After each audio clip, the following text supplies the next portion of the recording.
bonjour à tous. Mon nom est François Letarte. Bienvenue sur ma chaîne JDR D30, une chaîne consacrée aux jeux de rôle sur tabac. Écoute, pour un gars qui fait moins de jeux de rôle qu'avant, tout le temps de quoi dire, pareil. Fait que là, j'ai un semblant de vidéo réponse. En fait, inspiré, c'est plutôt une vidéo inspirée d'une vidéo de Es-tu Game JDR dans laquelle Pierre-Louis nous parlait de la magie. Je vais mettre le lien en bas. Vidéo qui fait une couple de semaines qui est sortie, puis je l'ai écoutée là, comme aujourd'hui au moment de faire cette vidéo-là. Il parlait de la magie et dans Donjons et Dragons, plus particulièrement, ce que ça prend pour faire la magie si tu lis les règles. OK. Puis ça m'a inspiré. Parce que ça me ramène à un phénomène que moi-même j'ai remarqué, quelque chose qui m'a toujours été porté à mon attention, mais je pense qu'on est juste trop paresseux. OK. Donc, les sorts à Donjons et Dragons, surtout depuis Advance première édition, tu as des composantes, OK? Tu as des choses pour te permettre de faire ça. Il faut que tu apprennes les gestes, ça prend les mots, et dans certains cas, dans bien des cas, ça prend une composante matérielle. Puis, c'est ça qui fait que tu peux lancer ton sort. Donc, ce qui fait que être magicien, ben, tu sais, c'est ça, il faut quand même que tu sois en possession de tous tes moyens. Si on t'empêche de parler, tu ne peux pas lancer bien des sorts. Si on t'empêche de bouger aussi, les composantes matérielles, si tu les as pas, tu n'es pas supposé de pouvoir les lancer, ces sorts-là. Mais je comprends qu'en termes de jeu, mécanique de jeu, on est tous un peu paresseux, tu sais, puis je le comprends, moi-même le premier, parce que j'ai toujours trouvé ça intéressant, cet aspect-là, qui rendait probablement, qui rendait la magie intéressante. Tu sais, s'il y a bien de quoi que moi, j'ai toujours aimé à Donjons et Dragons, c'est la magie dont la façon ça marche. Là, les chialeux, la magie d'ancienne, c'est de la merde. Aussitôt que là, si vous me faites un commentaire puis c'est écrit que vous n'aimez pas ça, la magie à Donjon, j'arrête de vous lire. Fait que laissez faire le restant du paragraphe. En tout cas, si vous pensez, à moins que quelqu'un d'autre veuille le lire, moi, je vais arrêter ça là. Regarde, j'aime ça, c'est tout. Je trouve que c'est correct comme système de magie, OK? Bon. Où c'est que je m'en allais avec ma niaiserie? Bon, OK, fait que c'est ça. Fait que, tu sais, dans le fond, depuis première édition, bon, il y a tous ces aspects-là qui sont pris en compte, mais c'est ça, on est trop paresseux. Puis c'est ça. Puis, moi, le premier, c'est ça. Puis, OK, le jeu que j'utilise le plus depuis quelques années, Chroniques oubliées. Dans le fond, les sorts, bon, l'exigence, c'est tes mains et ta bouche, il faut que ça soit disponible. Il n'y a pas de composante matérielle. Puis c'est bien correct, c'est ça. T'sais, dans le fond, ils ont mis ça simple. C'est ça, parce que les concepteurs du jeu, ben, Chroniques oubliées, c'est un peu ça l'idée, c'est d'amener un donjon un peu plus simple, pour que ça soit plus accessible pour les joueurs et qu'ils ne se fassent pas chier avec la gestion. C'est ça.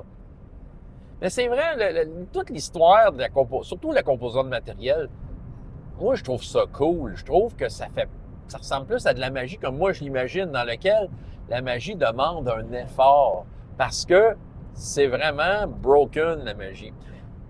Et je trouve que qu'est-ce que ça l'amène au jeu de passer par-dessus et d'être paresseux? OK, oui, ça fait plaisir aux joueurs de pitcher des boules de feu à volonté, là, quasiment, là. Mais je trouve que, c'est ça, moi, ce que je pense, c'est qu'en fait, c'est que ça déséquilibre le jeu. OK, là, on s'entend, je suis pas nécessairement pro-équilibre à tout prix. J'en ai parlé à plusieurs reprises. Je suis pas là pour chercher l'équilibre à tout prix dans le jeu de rôle. Mais en même temps, je veux dire, la magie, à un moment donné, quand tu pognes le 5e niveau, là, je veux dire, là, ça devient soudainement exponentiel, la magie. Contrairement, mettons, un profil, une classe plus comme guerrier, right, tu te bats mieux, mais tu peux t'occuper d'un ennemi à la fois, là, ou deux, tu sais, mais c'est ça. Mais le magicien, lui, est capable de faire exploser le champ de bataille au complet à certains moments donnés, ce que le guerrier ne fera jamais. Et ça, c'est broken. Fait que je trouve que d'avoir cet effort-là, d'ajouter cet effort-là,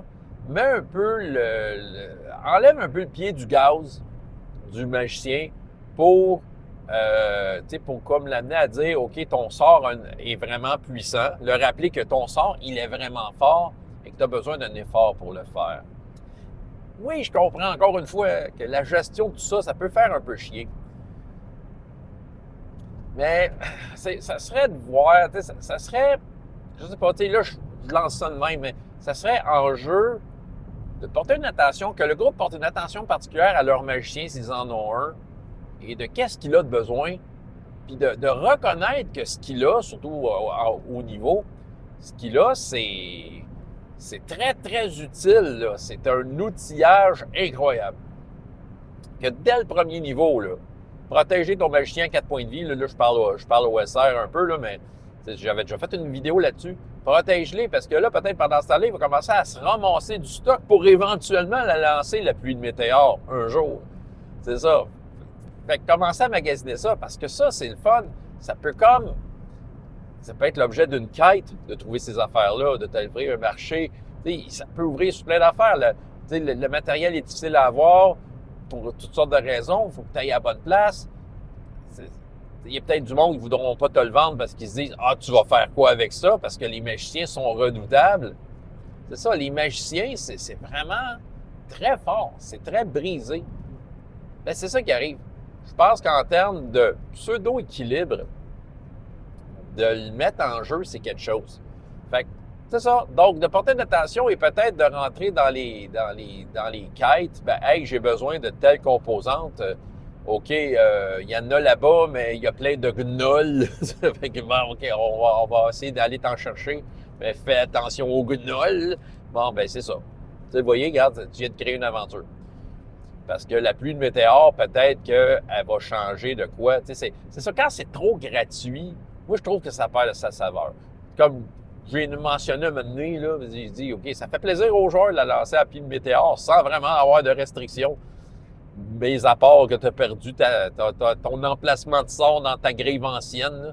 Mais, tu sais, à part de ça, non, ça prend une vraie conséquence. Je sais pas ce que ça prend, mais c'est sûr que ça doit prendre de quoi être fort de même. Fait que, tu sais, c'est ça qui arrive. La pluie de météore, là, va repousser l'invasion des gnolls parce qu'ils sont encore dans mon histoire. Les gnolls s'en viennent, faut les repousser, on n'est pas assez. Ça prend la pluie de météore. Oui, et là, avec ça, ben là, on va pouvoir comme gagner, mais c'est ça, tu sais, ça se rajoute au plaisir de peut-être partir sur une quête pour différentes affaires. Je ne sais pas ce que vous en pensez, mais moi, c'est ça, les composants de matériel, puis, tu sais, avoir une vraie campagne dans laquelle c'est considéré. Je vais t'avouer que j'aimerais ça les mettre en chemin. Ça m'a toujours fasciné, mais ça n'a jamais été pris en compte. Moi-même, quand j'étais joueur, magicien, je regardais ça, puis je me disais, OK, le meilleur de jeu, pas de problème, t'en as pas besoin. OK, c'est comme, c'est ça, c'est trop facile, trop gratuit, là. C'est ça, non, ça te prend un effort, ça te prend le plaisir, puis tu sais, puis de te trouver hot parce que là, tu connais ton affaire, là, tu connais tes sorts, là, puis tu sais comment ils sont faits, tu te sens comme un vrai magicien d'aller chercher l'affaire que les gnolls gardent si précieusement. OK? C'est ça. Je sais pas ce que vous en pensez, mais là, arrêtez d'être paresseux. C'est ça que je vous dis. Gang de lazy ass! François Letarte, JDR Détrarte, et jusqu'à la prochaine fois, il y a autant de plaisir dans la vie que dans les jeux. Au revoir.